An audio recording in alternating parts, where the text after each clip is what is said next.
السلام عليكم ورحمة الله وبركاته.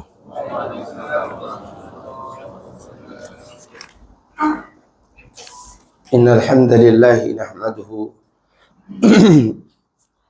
ونستعينه ونستغفره ونعوذ بالله من شرور أنفسنا وسيئات أعمالنا. من يهده الله فلا مضل له ومن يضلل فلا هادي له. وأشهد أن لا إله إلا الله وحده لا شريك له. وأشهد أن محمدا عبده ورسوله صلى الله عليه وعلى آله وصحبه أجمعين وسلم تسليما كثيرا. أما بعد. Nah, jemaah sekalian, azani Allah wa iyyakum.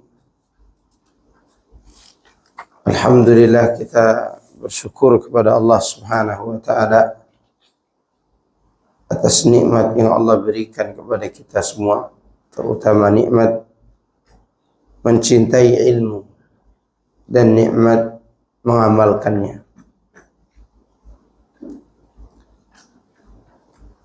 Serta nikmat diberikan kesehatan dan kesempatan untuk memanfaatkan dua nikmat tersebut di dalam ketaatan kepada Allah.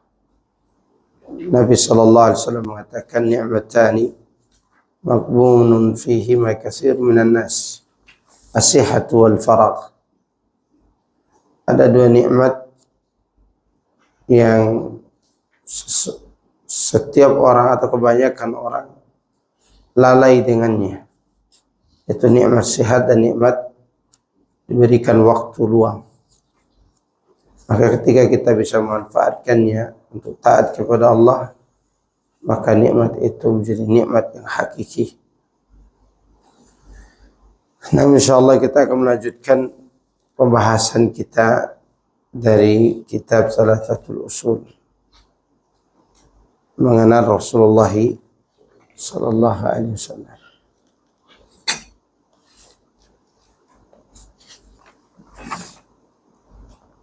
Rasulullah SAW disebutkan oleh para ulama dikenal melalui 5 perkara. Yang pertama mengenal nasabnya. Yang kedua mengenal berapa umurnya, umur kenabian, umur sebelum kenabian dan umur setelah kenabian. Dan ini sudah kita jelaskan. Ketiga, mengenal kehidupannya di bawah naungan kenabian. Kemudian yang keempat, beliau diangkat sebagai nabi dengan surat apa dan sebagai rasul dengan surat apa. Kemudian yang kelima, dengan apa beliau diutus. Poin pertama saya kira kita sudah sebutkan sebelumnya. Kemudian yang kedua, umur beliau berapa tahun? 62 apa 63? 63. Berapa tahun sebelum kenabian? Berarti di usia kenabian dan kerasulannya berapa tahun? 23 tahun beliau berdakwah. Baik. Beliau diangkat sebagai nabi dengan surat apa?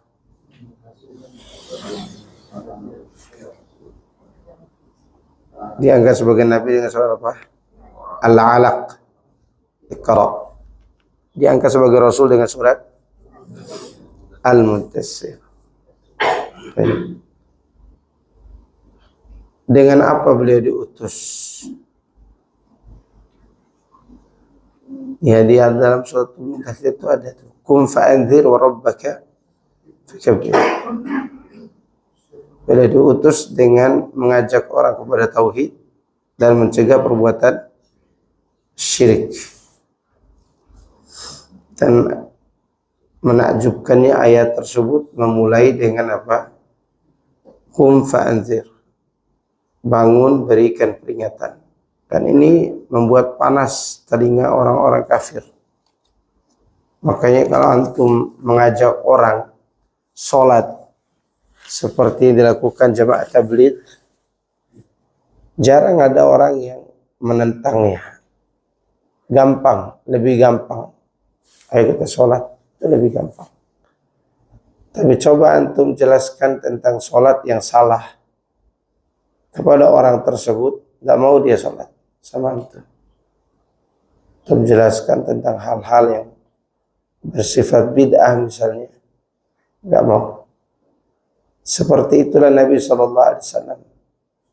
Kenapa beliau diutus? Beliau disuruh untuk mensalahkan perbuatan syirik.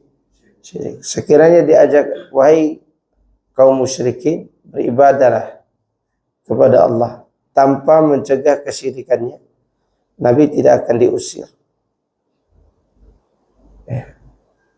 Karena tidak mencegah perbuatan salah yang mendarah daging selama ini.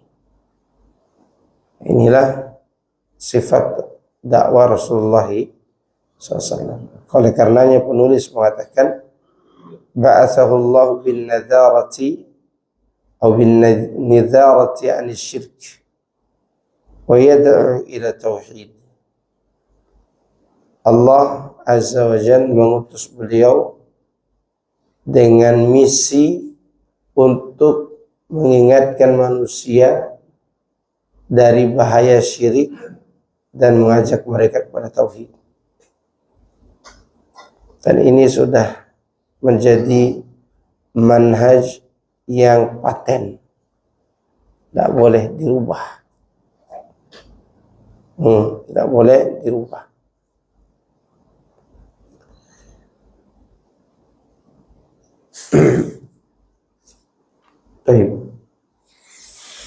Sebelumnya kita menjelaskan juga tentang asal usul orang Arab juga.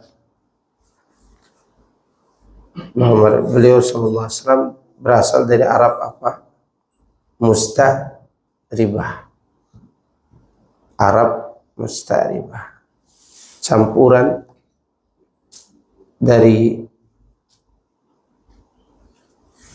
orang Irak dan orang Mesir. Kemudian lahir Ismail. Orang Irak itu Nabi Ibrahim.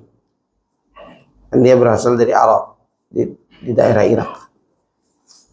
Kemudian Hajar dari mana? Mesir.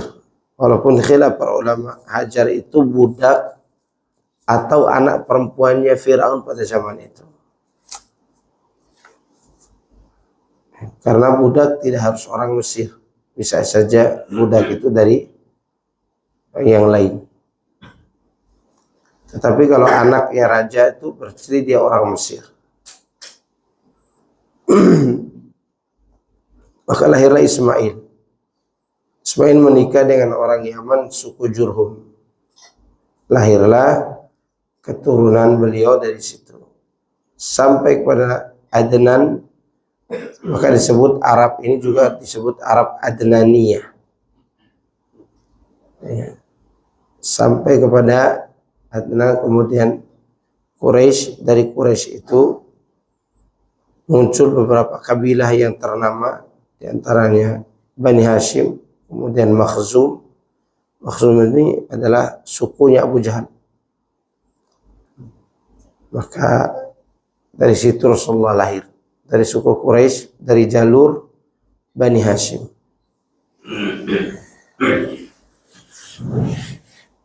Rasulullah SAW lahir dalam keadaan yatim. Beliau tidak memiliki ayah, karena ayah meninggal di waktu beliau dalam perut ibunya. Kata penulis rahimahullah, wa makna kum fa'anzir yunziru 'anil syirki wa yad'u ila tauhid wa rabbaka fakabbir 'azzimhu bit tauhid wa thiyabaka fatahhir tahhir a'malaka 'ani syirk warrujza fahjur ar-rujzu al-asnam wa hajruha tarkuha wal bara'atu minha wa ahliha. Makna bangkitlah dan lalu beri peringatan, yakni memberi peringatan dari perbuatan syirik, mengajak kepada tauhid. Dan Rabbmu maka besarkanlah, agungkanlah dia dengan tauhid. Dan pakaianmu bersihkanlah, yakni bersihkan amalmu dari syirik. Warrujza fahjur, dan dosa maka jauhilah. Yang dimaksud dengan ar-rujzu atau dosa di sini adalah berhala-berhala, dan menjauhinya dengan cara meninggalkannya dan berlepas diri darinya serta ahlinya. Ya. Hal-hal ini yang dilarang di atas ini adalah sesuatu yang tidak gampang. Coba contoh sampai hari ini, menghilangkan Natalan bersama itu susah nggak? Susah. Dan di antara tugas Nabi SAW adalah warrujza fahjur, disuruh meninggalkan berhala, melepaskan diri darinya, serta dari para penganutnya. Hari ini ada yang mengajak untuk Natalan bersama, kan? Ada. Semua itu perkara yang tidak mudah untuk dihilangkan. Maka Rasulullah SAW menghadapi sebuah tugas yang luar biasa. Itulah yang menyebabkan beliau nantinya diusir.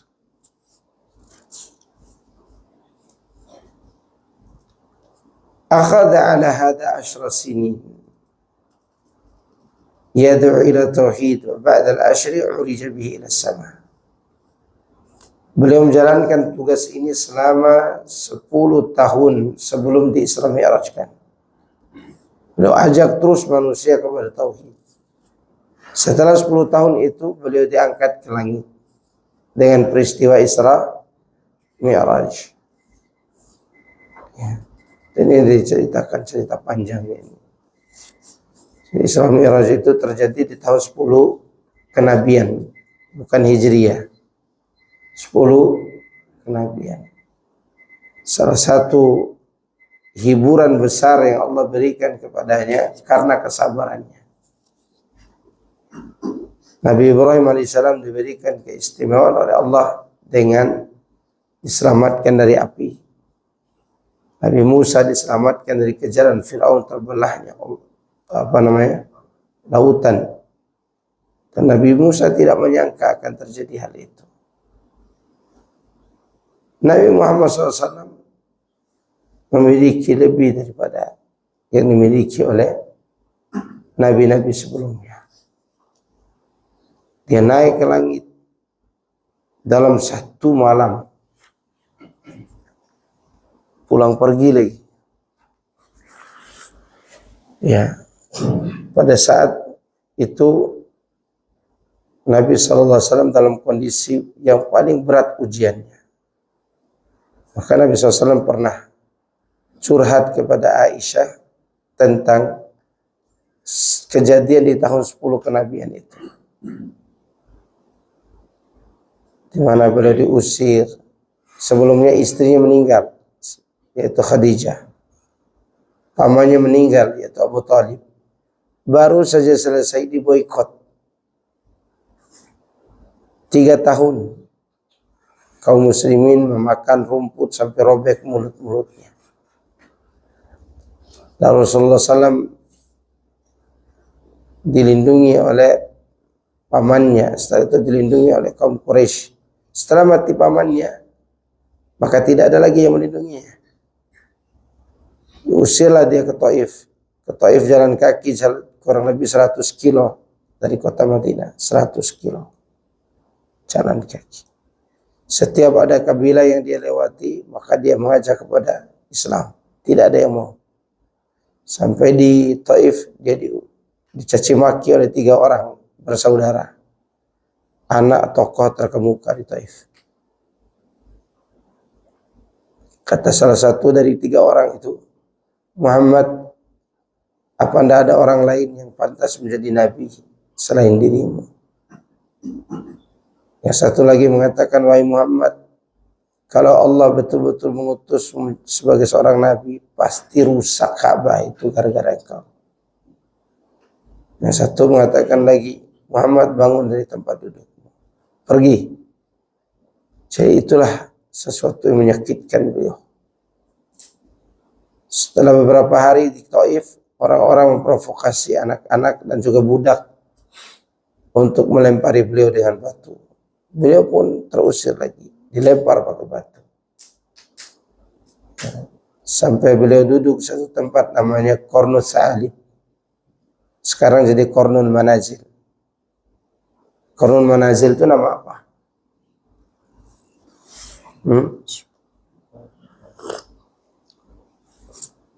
Nama apa Qarnul Manazil itu? Nama Mikot. Mikot bagi penduduk Taif. Beliau berada di situ karena terusir dari kota Taif. Sambil beliau mengusap darah di kepala, di kaki. Beliau berdoa kepada Allah. Ya. Maka setelah itulah dia dikembalikan lagi ke Mekah atas jaminan orang kafir. Lalu terjadi Isra Mi'raj itu. Isra Mi'raj terjadi di tahun 10 kenabian, itu pendapat yang rajih.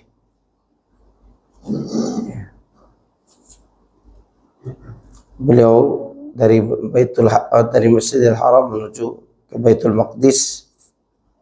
Di sana beliau sallallahu alaihi wasallam salat mengimami para nabi, ya, dengan salat yang bukan seperti salat 5 waktu ini. Maksudnya bukan salat 5 waktu, karena sebelumnya memang sudah ada salat. Ya. Semua itu untuk menunjukkan bahwa beliau mulia. Lalu diangkatlah beliau ke langit dari Baitul Maqdis ke sisi Allah Subhanahu wa taala. Kemudian dari sana dia menerima syariat salat. Furidat alaihi salawatul khams. Maka disyariatkanlah salat 5 waktu. Pada awalnya salat berapa waktu? 50. Oke. Sekarang 5 waktu ini berapa waktu kita butuhkan? 1 jam lah. Berarti kalau 50 waktu berapa jam? 10 jam. 5 waktu ini butuh berapa jam tadi? 1 jam. Kalau 50 waktu 10 jam. 10 jam sisanya, 14 jam sisanya untuk apa? Tidur sama mandi junub. Kapan kita kerja? Oke, sekiranya jadi 50 waktu itu, kira-kira kita tetap dapat rezeki enggak? Ya. Kalau 50 waktu itu kita kerjakan, insya Allah tidak ada orang di antara kita yang punya hutang. Cuman Allah Maha tahu, kita ini tidak hanya butuh makan minum saja, tapi kita juga suka bekerja. Karena kerja pun nikmat. Maka ketika Nabi disuruh oleh Nabi Musa naik lagi karena umat tidak sanggup mengerjakan 50 waktu, dimintalah oleh Nabi pengurangan 10. Ternyata Nabi Musa masih menyarankan lagi 5. 5 itu kata Allah, ya Muhammad, inna hadhil khamsa khamsin. 50. Muhammad, semuanya 5 waktu ini tetap aku hitung 50 waktu. Maksudnya dihitung pahala. Karena Allah mengatakan sebelum itu, Inni idza qadaitu qada'an fa innahu la yurad. Aku kalau sudah menentukan sebuah ketentuan, maka tidak ada yang bisa menolaknya. Sungguhnya 5 waktu ini sama dengan 50 waktu. Ya. Maka Rasulullah SAW ketemu Nabi Musa lagi, dan Nabi Musa masih menyarankan minta keringanan lagi. Rasulullah SAW pun mengatakan bahwa dirinya telah malu untuk kembali lagi kepada Allah. Jadi 50 waktu ini mampu dikerjakan orang. 5 waktu ini mampu dikerjakan oleh orang. Kecuali yang dirahmati oleh Allah yang mampu mengerjakan. Apalagi 50 waktu. Ya, 5 waktu ini sulit dikerjakan orang. Karena kaitannya dengan hati. Orang yang dapat mengerjakan sholat, orang yang berjiwa besar dan berhati mulia. Sebagaimana sholat itu sendiri diambil syariatnya oleh Nabi SAW di tempat yang tinggi. Ya. Dan orang yang mengerjakan sholat adalah orang yang ingin mencapai derajat dan kedudukan yang tinggi. Setelah beliau turun dari langit dan mengerjakan sholat selama 3 tahun di Mekah. Jadi sholat 5 waktu itu dia kerjakan selama 5 tahun, 3 tahun di Mekah. Berapa rakaat sholat?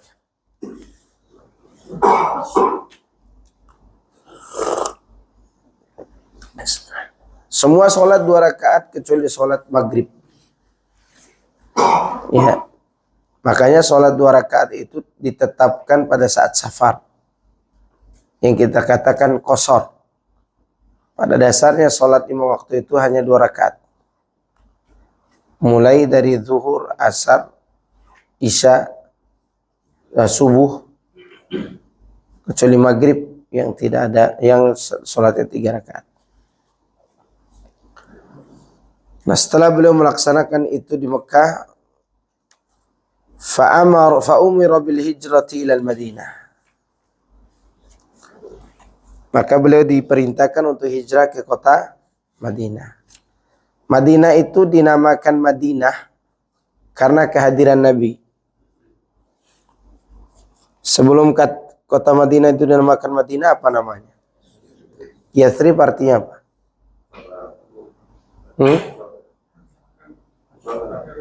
Kacau balau, berdarah-darah. Oke. Ketika Rasulullah hadir, dinamakanlah kota tersebut dengan kota Madinah. Pertanyaan, Madinah apa? Madinah artinya kota. Kota apa?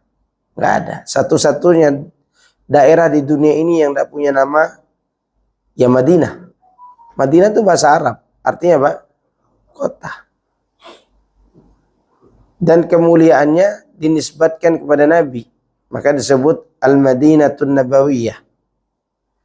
Dan satu-satunya masjid di dunia ini yang tidak punya nama Masjid Nabawi. Masjid Nabi aja. Al-Masjidu. Kalau Masjidil Haram sudah ada nama. Satu-satunya masjid di dunia yang tidak punya nama kecuali dinisbatkan kepada Nabi, ya Masjidin Nabawi.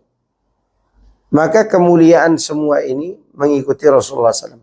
Kota yang begitu berantakan secara moral, akidah, tatanan masyarakat yang sering berperang, pertumpahan darah, bisa menjadi mulia karena kehadiran seorang sosok yang mulia.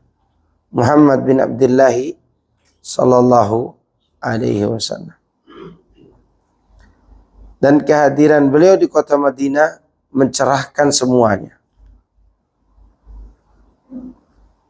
Membuat Madinah itu menjadi terang. Makanya sebagian mengistilahkan kota Madinah itu dengan Madinatul Munawwarah.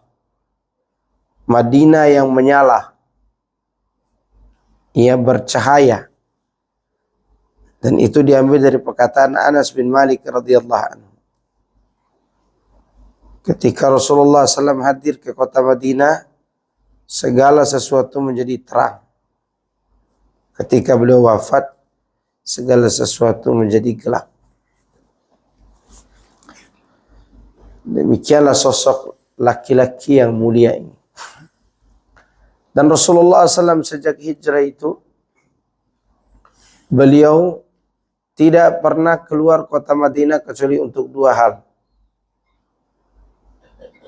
Nabi tidak mau keluar kota Madinah kecuali untuk dua hal. Pertama, ibadah haji atau umrah. Yang kedua, jihad. Selebihnya tidak. Pernah dengar Nabi SAW keluar untuk rapat atau meeting? Nggak ada. Nabi itu tidak pernah meninggalkan kota Madinah. Saya sengaja sampaikan ini untuk membantah keyakinan orang-orang setiap acara maulid Nabi, Nabi datang. Apa maunya dia? Nabi itu waktu hidup saja nggak mau dia keluar kota Madinah kecuali untuk dua hal tadi. Lalu ke Indonesia ngapain? Setelah wafat pula Sallallahu Alaihi Wasallam. Ya. Ini adalah keyakinan yang menyimpang. Bukti Nabi SAW tidak mau tinggalkan kota Madinah lama-lama. Selesai Ayyamut Tashriq, tanggal 13 Zulhijjah waktu beliau haji. Di tanggal 14-nya beliau mau langsung kembali ke kota Madinah. Terus beliau berberes-beres untuk balik. Kalau tidak ada kebutuhan, mungkin tanggal 14-nya untuk tinggalkan daerah Mekah. Maka beliau balik tanggal 15. Itu Madinah. Maka Rasulullah SAW ketika meninggalkan kota Mekah, beliau mengatakan, wahai negeri, wahai Mekah, betapa engkau aku cintai. Nabi SAW sambil menangis karena diusir oleh kaumnya. Ya, beliau sedih meninggalkan kota Mekah itu. Nah, untuk menggantikan kesedihan itu, Nabi berdoa kepada Allah ketika sampai ke kota Madinah, Allahumma habib ilaina al-Madinah kahubbina li Makkah wa asyad. Ya Allah, buatlah kami cinta kepada kota Madinah ini sebagaimana kami cinta kepada Mekah, bahkan lebih dari itu.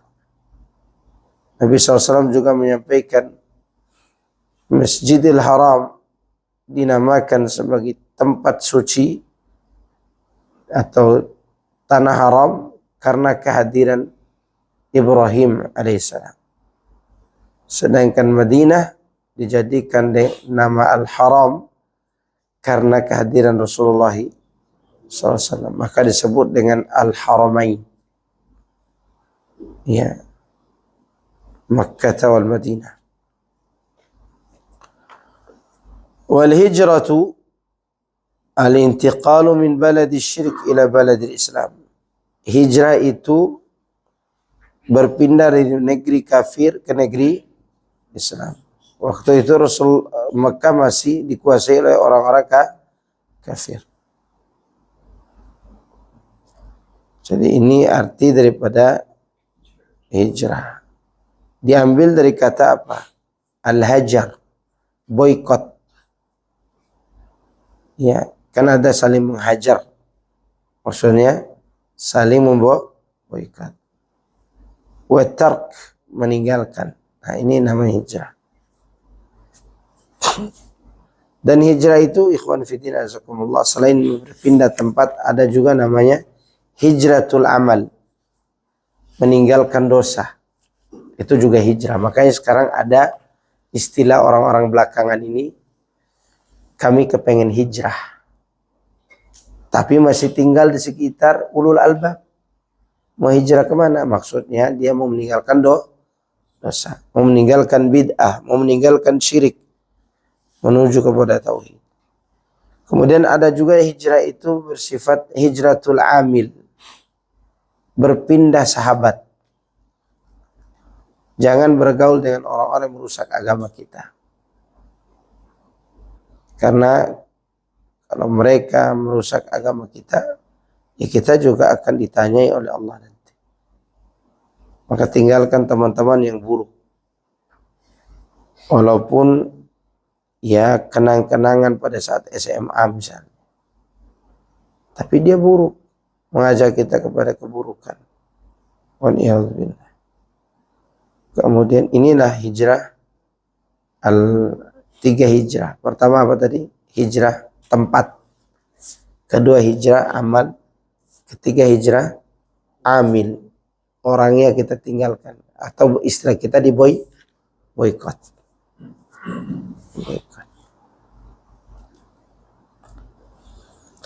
Wal hijratu faridatun ala hadhihi al-ummah min balad asy-syirk ila balad al-islam. Wa hiya baqiyah ila an taquma as-sa'ah.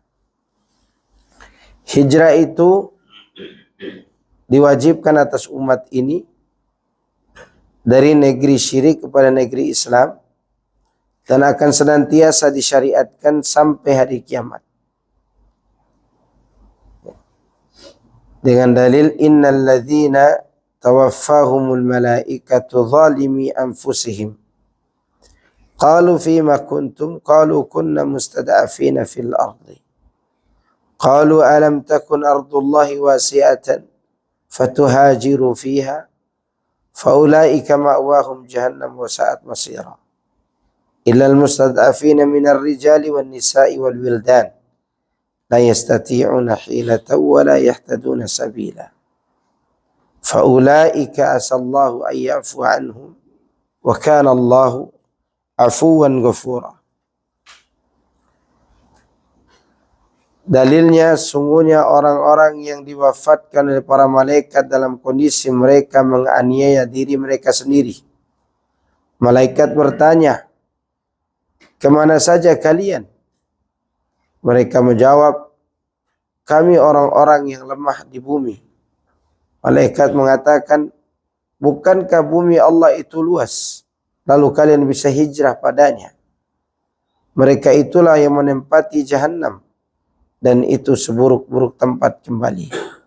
Kecuali orang-orang yang betul-betul lemah dari kalangan laki-laki yang tua atau wanita dan anak-anak yang tidak memiliki kemampuan dan tidak mengerti juga jalan. Maka mereka itu semoga Allah memaafkannya. Dan Allah itu Maha Pemaaf lagi Maha Pengampun. Jadi hijrah itu tetap berlaku. Lalu pertanyaannya, ada sebuah hadis, la hijrata ba'dal fathi. Tidak ada hijrah setelah Fathu Mekah. Seakan-akan meniadakan hijrah. Sudah tidak disyariatkan hijrah itu. Bagaimana cara menggabungkan ayat ini dengan hadis tadi?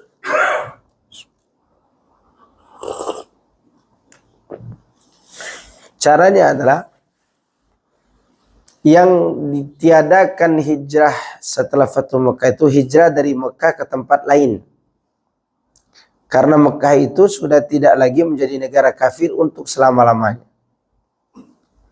Ini membantah keyakinan orang-orang Ikhwanul Muslimin. Ketua-ketua mereka yang mengatakan di dunia ini tidak ada negara Islam. Padahal Nabi SAW mengatakan apa?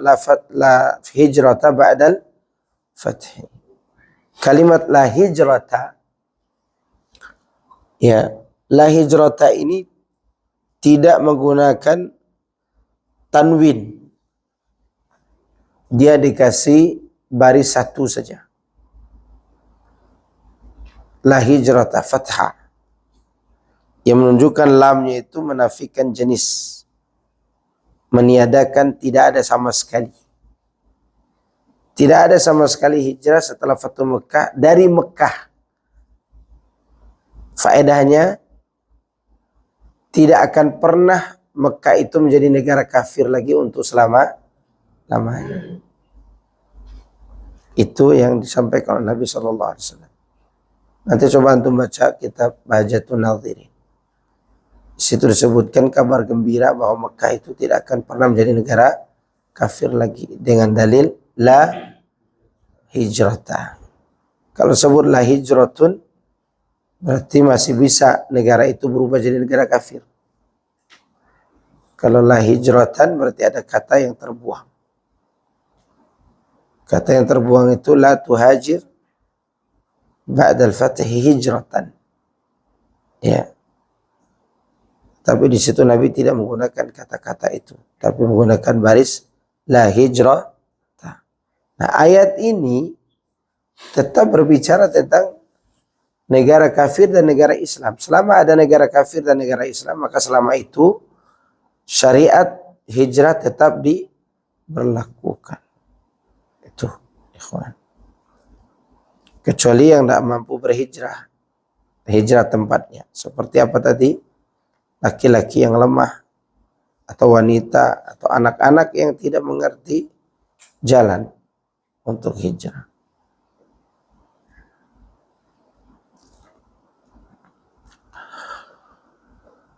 Fi hadhil ayati dalilun ala anna haula'i alladhina lam yuhajiru ma'a qudratihim 'ala al-hijrati anna al-malaikata tawaffahum wa tuwabbikhuhum wa taqulu lahum alam takun ardullahi wasi'ah fatuhajiru fiha. Di dalam ayat ini terdapat dalil bahwasanya orang-orang yang tidak berhijrah padahal mereka mampu untuk melakukan hijrah, sungguh para malaikat mewafatkan mereka dan menghinakan mereka. Dan malaikat berkata, bukankah bumi Allah ini luas, lalu kau bisa hijrah padanya? Ini adalah ungkapan menghina. Ya, udah tahu bumi luas, kenapa masih di situ juga? Dan mampu juga berhijrah. Memang hijrah itu mudah? Nggak mudah. Nggak mudah. Antum pindah kontrakan aja itu nggak mudah. Ya, 2 kali PP Lalamove itu. Ya. Apalagi hijrah meninggalkan negeri yang dicintai. Di situ ada harta benda. Antum tahu berapa harta benda mereka yang ditinggalkan, yang kaya-kaya ini? Bukan 1 miliar atau 1 triliun, lebih dari itu. Karena para pedagangnya, kalau digabung semua pedagang Mekah, sekali mereka berdagang ke Syam, berapa dinar mereka dapat? 250.000 dinar. Itu hasil per tahun dibagi dengan pedagang-pedagang yang ada. Hasil keuntungan. 1 dinar itu sama dengan 10 juta uang kita nilai hari ini. Kalikan aja 250.000. 10 kali 250.000 jadi berapa? Yang akuntan, mantan keuangan siapa di sini? Banyak, 10 juta kali 250.000. Kok 1,5 triliun? Iya. Kalau 10 juta kali 10 berapa? 100. Oke. Kalau 10 kali 100, 1 miliar. 1000, 1 triliun. 10.000, 1 triliun loh. 10 triliun. 250.000. Itu baru 10.000, 10 triliun. Gimana mereka akan meninggalkan kota Mekah? Harta mereka begitu banyak. Tetapi yang meninggalkan kota tersebut bukan orang-orang miskin. Di situ ada Abdurrahman bin Auf. Ada Suhaib Ar-Rumi yang memiliki gudang harta. Ditinggalkan semuanya. Yang dihadang oleh Nabi SAW dari Abu Sufyan sebelum perang Badar berapa ribu yang mau diambil? 50.000 dinar. Baru 50.000 dinar. Jadi bukan 250.000 mereka punya. Lebih dari itu keuntungan per tahun. Keuntungan per tahun. Untungnya di waktu itu tidak ada helikopter sama pesawat pribadi. Mereka bisa beli. Ya. Saking kayanya. Mereka tinggalkan. Karena hijrah ini kaitannya dengan iman. Sebagaimana beratnya orang berjihad karena akan mengorbankan nyawa, hijrah pun berat karena mengorbankan harta. Maka tidak main-main Nabi menghadang Abu Sufyan yang pulang dari Syam itu. Karena memang banyak harta mereka yang dirampas waktu di Mekah. Ditinggalkan juga oleh para sahabat. Di antara ungkapan yang indah adalah ungkapan Suhaib Ar-Rumi. Ketika dia mau ke Madinah, kan dia terakhir setelah Nabi. Nabi dan Abu Bakar berangkat, Suhaib belakang. Ya, seharusnya kan berangkat bertiga, tapi Allah tidak mengizinkan kecuali Abu Bakar saja. Maka berangkat dia dan dikejar oleh orang kafir. Mereka mensyaratkan kau boleh pergi asal kau beritahu di mana hartamu. Ditunjuki oleh Suhaib. Ambil semua, silakan. Karena dia datang dari Romawi waktu itu dalam kondisi tidak punya apa-apa. Sampai ke Mekah dia berdagang dan kaya. Orang kafir Quraisy tidak mau harta itu dibawa keluar. Ya udah ambil. Suhaib Ar-Rumi hidup miskin di kota Madinah. Ada yang siap kayak gitu. Untuk meninggalkan laptop pada saat panggilan hayya 'alas shalah berat. Apalagi meninggalkan harta itu. Dan manusia sangat cinta sama harta. Maka hijrah itu ujian keimanan. Nah, orang yang tidak mau hijrah padahal mereka mampu dan mereka itu muslim dicela saat dia mati. Ya. Mampu mereka. Kenapa dicela? Karena mereka bisa saja kembali ke belakang. Meninggalkan ajaran Islam. Itu yang dikhawatirkan.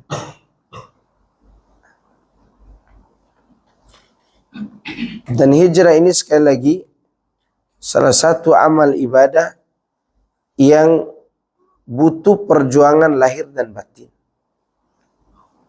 Kalau seorang bisa berlepas dari kecintaan terhadap dunia yang berlebihan, maka dia sanggup untuk berhijrah. Ya. Dan orang tidak boleh tinggal di kota kafir. Nggak boleh, kecuali ada syarat. Syaratnya apa? Berilmu, kemudian takwa kepada Allah. Dan dia bisa menjalankan ajaran agama itu di negeri tersebut.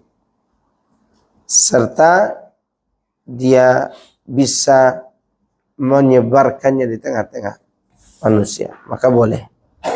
Makanya orang-orang di Eropa, orang-orang di Jerman, tidak hijrah kan?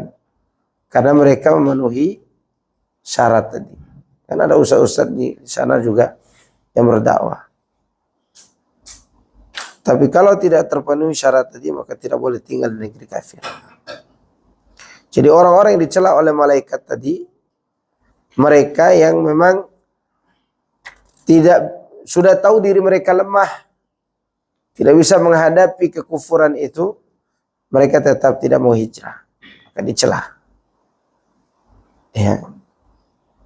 Dan butuh perjuangan sekali lagi. Bagaimana hukum pergi bersafar ke negeri kafir? Boleh dengan 3 syarat. Sama dengan yang tadi. Berilmu, kemudian yang kedua, bertakwa, artinya rajin beribadah kepada Allah. Ilmu mencegahnya dari syubhat, takwa mencegahnya dari syahwat. Yang ketiga, butuh kepada sesuatu yang ada di negeri kafir. Mungkin berobat, atau kuliah, atau yang lainnya. Maka sekarang negara Saudi itu, untuk berobat yang tidak ada di negara Islam, kecuali di Amerika, dokternya diambil ke Riyadh. Sekarang dokter-dokter ahli yang ada di Amerika, diambil ke Riyadh. Sehingga orang-orang berobat itu tidak lagi ke Amerika. Ya. Apa aja diambil oleh Saudi. Sampai pemain bola pun diambil. Ya. Diambil. Dokter-dokter ahli itu diambil. Supaya orang kemana? Ke Saudi. Karena selama ini para ulamanya juga ditawarkan untuk pergi beroperasi ke ke Amerika, mereka nggak mau. Termasuk Syekh Muhammad bin Shalih Al-Utsaimin rahimahullah. Ya. Termasuk Syekh siapa lah yang di Yaman, Syekh Mukbil rahimahullah. Sebentar beliau minta langsung pulang. Tidak mau lama-lama di negeri kafir. Mungkin itu salah satu inisiatif dari negara Saudi mendatangkan dokter-dokter ahli dan membeli alat-alat canggih itu untuk dibawa ke negara Islam. Ya. Kalau tidak butuh ke negara kafir, ngapain? Ini ada orang cuma jalan-jalan foto-foto gitu. Selfie-selfie. Dan negara kafir itu memang bahaya. Bahaya itu bukan bahaya rudalnya aja. Bahaya aww-nya.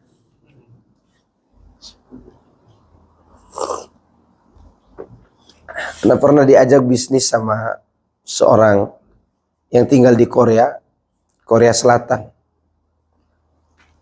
Kita waktu itu ketemu di Mekah.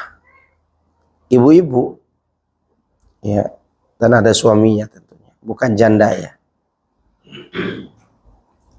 Dia tawarkan kepada anak itu per bulan anak dikasih komisi 20 juta, itu minimal. Asal sekali beberapa bulan meeting ke Korea. Dan ibu ini sering ditipu orang. Karena sering banyak uangnya. Sering ditipu orang. Dia cari orang yang dia anggap bisa dipercaya lagi. Ternyata selama di Mekah itu dia perhatiin kita. Oke, awalnya sih Anda tertarik. Lumayan 20 juta sekali kok dapat komisi. Tapi Anda tidak tinggal diam. Anda nanya salah satu pengusaha di Jakarta Selatan yang ayahnya juga sering mondar-mandir ke Korea Selatan. Dan alhamdulillah mereka udah ngaji satu keluarga itu. Saya tanya, nanti kalau di Korea, kalau kita ke sana, apa bahayanya? Kata dia, kunci itu antum bawa. Kata dia. Begitu antum buka kamar, udah ada aww di dalamnya. Jadi sudah hidangannya di dalamnya Pak. Ada cewek gitu. Nggak jadi. Udahlah daripada 2 mata saya hilang. Dewek 20 juta hilang. Nggak jadi. Itu di Korea. Masya Allah luar biasa itu daerah. Maka udah enggak kepikiran lagi untuk ke sana. Kenapa? Khawatir juga kita nanti. Kan kita ini lemah. Laki-laki itu akalnya kuat. Tapi kalau berhadapan dengan wanita akalnya hilang. Maka yang suka ke negeri kafir perkuat ilmu dan ketakwaan. Dan juga perkuatlah kemampuan untuk mengamalkan dan menyebarkan Islam. Semoga ustaz-ustaz kita yang berdakwah ke luar negeri itu dilindungi oleh Allah Subhanahu wa taala. Ya, ini mengenai bersafar ke negeri kafir. Kita lanjutkan. Wa qauluhu, Allah berfirman, ya ibadiyalladzina amanu inna ardi wasi'atun fa iyaya fa'budun. Allah berfirman, wahai hamba-hambaku yang beriman, sungguhnya bumiku itu sangat luas. Maka hendaklah hanya kepadaku kalian beribadah. Kata Imamul Baghawi, walaupun riwayat ini masih diperselisihkan, riwayat tentang asbabun nuzulnya. Sababun nuzul hadhil ayatil fil muslimin alladhina bi Makkah lam yuhajiru. Nadahumullahu bismil iman. Sebab turun ayat ini adalah disebabkan oleh sekelompok kaum muslimin yang masih di Mekah, yang mereka belum berhijrah. Allah memanggil mereka dengan kata-kata iman. Iman, berarti mereka beriman gak? Orang Islam gak? Orang Islam. Gitu. Dan dalil hijrah dari sunnah. Tadi kan dari ayat Al-Quran. La tanqati'ul hijratu hatta tanqati'ut taubah wa la tanqati'ut taubah hatta tatlu'a asy-syamsu min maghribiha. Hijrah itu tidak akan terputus syariatnya sampai terputusnya pintu taubat, dan pintu taubat tidak akan tertutup sampai terbit matahari dari barat. Ya. Ini tentang dalil-dalil wajibnya hijrah. Adapun penjelasannya saya kira tidak begitu utuh, kita terlalu panjang penjelasannya. Kemudian falamma istaqarra bil Madinah, tatkala beliau tinggal di Madinah, ketika beliau tiba di Madinah dulu. Beliau ketika tiba di Madinah, beliau kemana dulu? Ke Kubah. Kubah itu nama apa? Nama satu daerah. Penduduknya disebut dengan ahli kebersihan. Kenapa mereka disebut ahli kebersihan? Karena mereka itu kalau pergi ke kebun, mereka buang hajat membersihkan dengan batu dan daun. Mendekati zuhur, karena mereka tahu mereka akan sholat, mereka pulang ke rumah mereka untuk mencuci lagi dengan air. Baru mereka sholat. Jadi tidak cukup dengan daun sama batu. Walaupun itu sudah mencukupi secara hukum. Saking mereka kepengen bersih, mereka cuci lagi dengan air, baru mereka berwudu untuk sholat. Itu keistimewaan orang-orang Kubah. Dan masjid yang pertama kali dibangun oleh Nabi SAW adalah masjid Kubah. Ya. Ketika beliau hadir di kota Madinah, ada dua kelompok ulama Yahudi yang sangat mengenal beliau. Siapa dua ulama itu? Huyai bin Akhtab dan Abdullah bin Salam. Kedua-duanya sama-sama ahli Taurat. Dan paling mengenal Nabi Muhammad SAW dari semua orang yang mengenalnya. Maka ketika Nabi SAW singkat cerita sampai kota Madinah, orang-orang mengerumunikan, Muhammad itu yang mana? Gak ada yang kenal. Ya, karena orang mengira Abu Bakar itulah Nabi Muhammad SAW. Begitu hadir Huyai bin Akhtab, ini Muhammad. Dia langsung nunjuk. Dari semua orang yang hadir itu, yang pertama kali tahu bahwa itu Muhammad siapa? Yahudi, Huyai bin Akhtab. Dan Abdullah bin Salam. Yang masuk Islam yang mana di antara kedua? Abdullah bin Salam. Ya. Masuk Islam. Karena dia tidak bisa lari kemana-mana dengan hujjah itu. Dan memang Abdullah bin Salam ini orang baik. Yahudi yang baik. Maka ketika dia masuk Islam, Rasulullah SAW menawarkan kepadanya untuk mengajak orang Yahudi juga masuk Islam. Huyai bin Abdullah bin Salam mengatakan mereka orang-orang yang suka membangkang. Akhirnya Nabi SAW menyembunyikan Abdullah bin Salam itu dan memanggil kaumnya, orang-orang Yahudi. Bagaimana menurut kalian tentang orang ini, Abdullah bin Salam? Kata mereka, dia orang baik. Dia adalah penghulu kami, sayyid kami. Dia adalah anak orang mulia, dia orang mulia. Rasulullah SAW bertanya, bagaimana kalau dia sudah masuk Islam? Kami berlindung kepada Allah, semoga Allah melindungi dia dari agama ini, dari agama Islam maksudnya. Kemudian Rasulullah menyuruh Abdullah bin Salam keluar dan mengatakan asyhadu an la ilaha illallah wa asyhadu anna Muhammad Rasulullah. Apa reaksi orang Yahudi? Nah, pendusta ini kata mereka. Pendusta ini. Kadzab ini. Itu Yahudi. Maka Abdullah bin Salam ingin menyampaikan kepada Nabi, benar kataku ya Rasulullah. Di sisi yang lain ada yang lebih mengenal Nabi juga, namanya Huyai bin Akhtab. Dia datang dengan saudara kandung yang menemui Nabi SAW. Dan dia menunjuk bahwa inilah Muhammad sallallahu alaihi wasallam. Ya.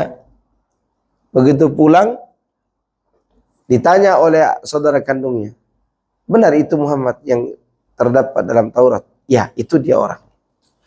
Itu orang, itulah nabi terakhir itu," kata dia. "Terus sikap kita apa? Kita perangi saja dia." Gitu. Jadi dia membangkang gara-gara apa? Angkuh, sombong. Sampai hari ini ada nggak orang yang bersifat Yahudi ini? Yang bersifat Huyai bin Akhtab atau Abdullah bin Salam? Dua-duanya ada.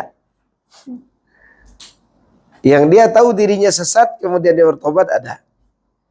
Ada juga yang tahu dirinya sesat, cuman dia tidak terima kalau orang Wahabi yang menyampaikan kebenaran.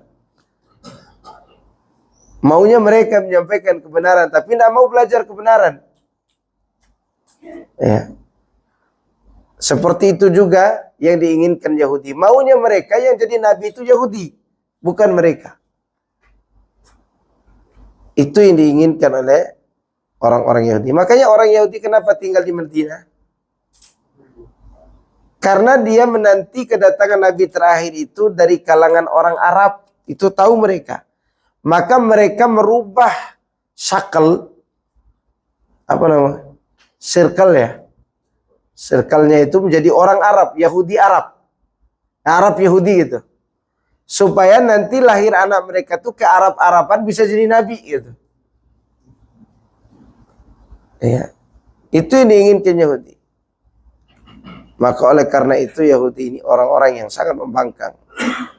Dan ajibnya Huyai bin Akhtab mati di perang Khaybar nanti. Anaknya dinikahi oleh Nabi. Kenapa anaknya tidak berkhianat kepada Nabi? Karena anaknya pun tidak suka dengan ayahnya yang mengkhianati Taurat. Maka Sofia ketika dinikahi Nabi SAW, bukan dia yang meracuni Nabi, justru wanita lain yang meracuni Nabi yang ingin mengetes dia ini Nabi atau tidak. Dan itu nanti terjadi di perang Khaybar. Ya. Wanita yang meracuni Nabi SAW itu ingin ngetes. Dia bawa kayak kambing yang ada tulangnya dan berdaging, mungkin kaki depan atau pahanya. Ya. Dibawa ke hadapan Nabi. Dan sudah dilumuri racun yang mati saat itu juga. Siapa yang menelan dikit aja mati saat itu juga. Dan wanita Yahudi ini ingin tahu, ini benar-benar Nabi atau enggak nih. Kalau dia Nabi, ini tulang bisa bicara. Gitu. Bisa membisikkan kepada dia bahwa aku diracuni. Dikasih racun. Begitu Nabi ingin makan, betul, daging itu bicara.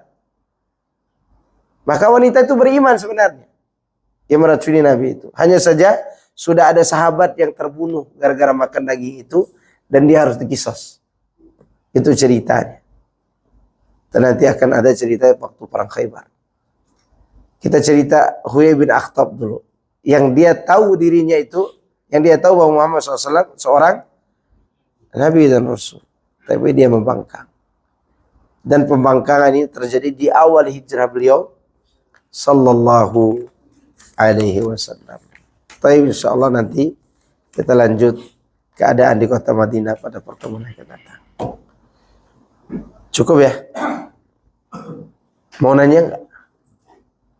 Antum mau nanya enggak? Silahkan. Terkait Isra Mi'raj, bagaimana membantah subhat dari sebagian kaum muslimin yang menyatakan bahwa peristiwa yang dialami Nabi itu peristiwa batin. Yang saja sebenarnya yang Isra. Iya, kalau ya itulah syubhat. Kalau Nabi ruhnya saja, tapi Habib bisa 34 kali. Langsung jasadnya. Rasulullah hijrah bersama jasadnya. Dan dalilnya jelas kan. Di perjalanan panjang cerita itu. Dan panjang memang cerita. Nabi naik bersama jasadnya, bersama ruhnya. Menghadap kepada Allah Subhanahu wa ta'ala. Dan beliau tidak naik dengan ruh saja. Mereka mengatakan demikian karena mereka tidak terima Allah itu beristiwa di atas arsy. Kan dulu mereka ceritakan bukan begitu. Sekarang ketika kita bantah dengan peristiwa Isra dan Mi'raj, jadi lain ceritanya. Pokok cerita itu semau mereka, kawan. Rasulullah SAW naik sama ruh dan jasad, menghadap kepada Allah, berbicara di hadapan Allah Azza wa Jalla. Ya, bukan mimpi, bukan halau, bukan juga ruh saja. Ya. Nah, ada lagi di belakang. Tadi mau nanya, nggak jadi, nggak jadi nanya. Oke.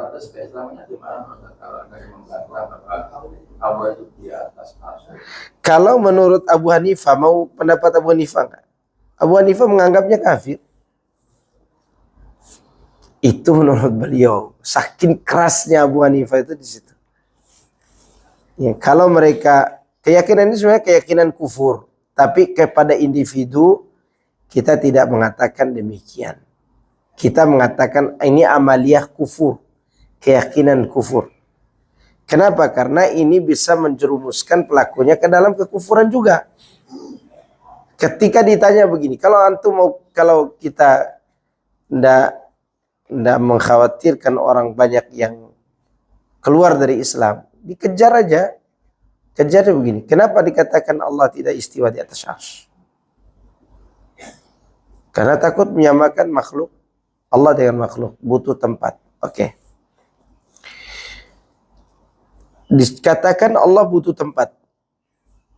Terus Allah mau dikatakan apa? Allah tidak bertempat. Kata mereka begitu. Pertanyaannya, bukankah ada makhluk yang bernama tiada? Tiada itu makhluk nggak? Makhluk. Ya. Tiada. Makhluk nggak tiada itu? Makhluk. Ketiadaan itu makhluk juga. Ya.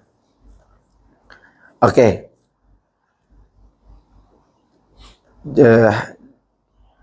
Jahm bin Safwan ditanya, di mana Allah? Dia mikir.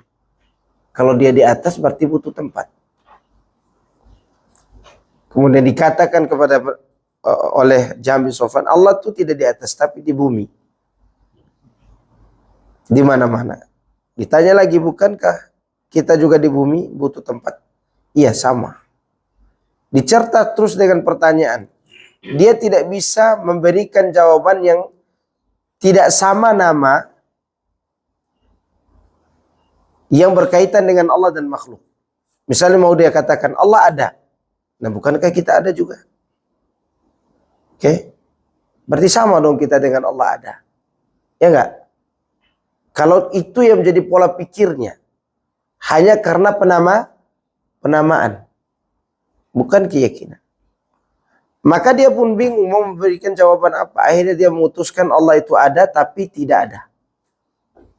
Hanya itu nama yang tidak sama dengan makhluk. Karena dia ingin menghilangkan kesamaan nama sampai dia hilangkan sifat Allah. Dan dia katakan Allah itu ada tapi tidak ada. Berawal dari mana? Dia tidak mengakui Allah di atas arsy. Demikian juga Ibnu Arabi. Ulamanya orang-orang sufi. Bahkan di Indonesia ini dia menjadi rujukan. Ibnu Arabi yang mengatakan Allah di mana-mana. Muridnya bertanya, wahai guru, apakah Allah itu ada? Dia jawab, ada. Ini kebalikan dari Jahm bin Safwan. Allah itu ada.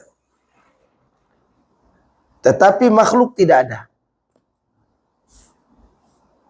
Ini berdasarkan kalimat Allah di mana? Mana? Karena dia tidak terima Allah di atas. Awalnya dia katakan Allah di mana-mana. Lalu ditanya muridnya apakah Allah ada? Ada, tapi makhluk tidak ada. Terus kita siapa? Kita semua adalah cerminan dari Allah. Kufur gak? Kufur. Ada Ustadz Syekh dari Ustadz kalau salah Syekh Badruddin. Ana lupa sekitar itu namanya. Orang Aceh di abad beberapa ribu tahun yang lalu lah. Di zaman-zaman mungkin zaman Sunan, zaman wali-wali itu. Saya lupa bukunya itu, saya baca sejarahnya. Dia yang membantah keyakinan Ibnu Arabi ini. Dan mungkin juga ulama ini disebut Wahabi di Aceh waktu itu. Ya.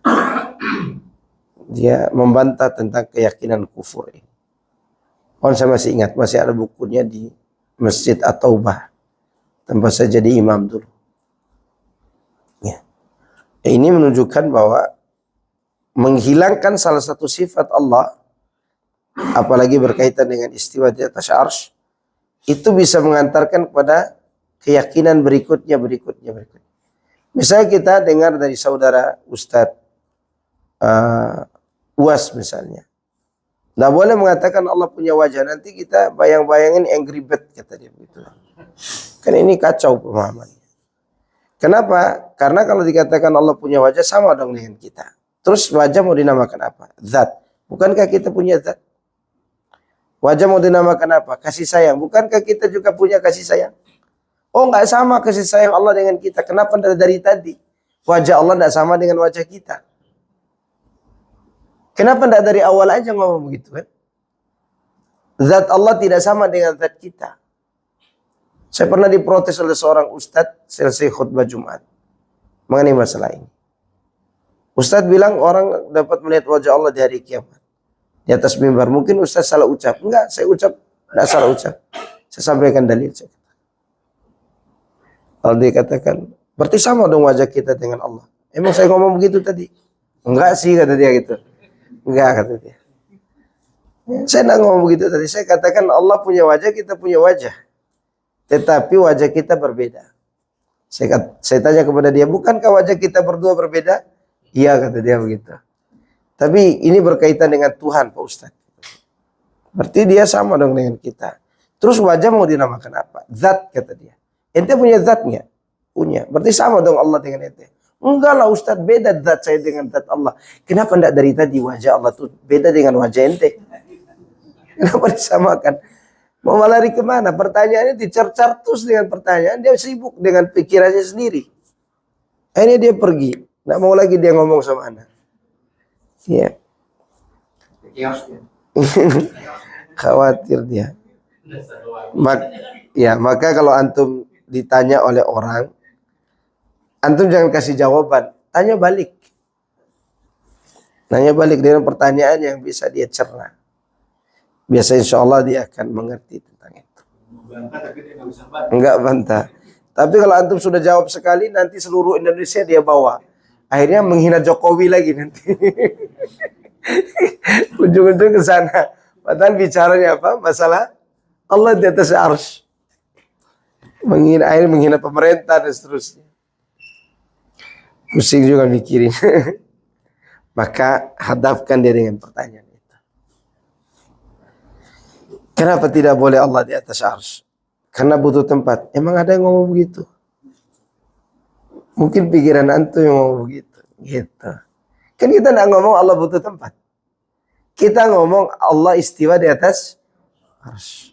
Yang lebih menyedihkan lagi, dibawakanlah hadis tentang nuzul Allah ke langit dunia. Karena Allah turun berarti kosong dong. Tuh kan pikiran ente juga. Ana dengan antum tuh sama keyakinannya, akhi. Walam yakullahu kufuwan ahad. Kalau saya turun dari sini, saya makhluk, memang kosong tempatnya.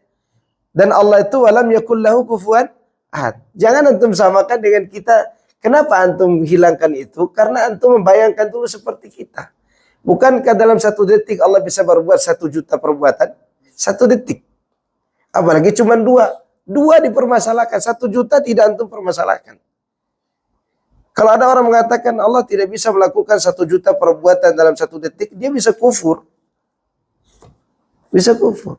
Bukankah sekarang Allah mendengar saya melihat orang berbuat maksiat, membalas orang yang baik, mengadab orang yang durhaka, memberi rezeki orang yang minta, mengambil orang yang pelit.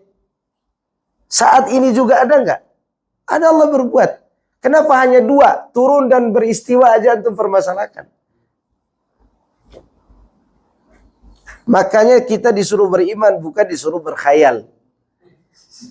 Kata Imam Ibnu Qayyim rahimahullah, ghairu maqhurin tahta sultani takhayyulika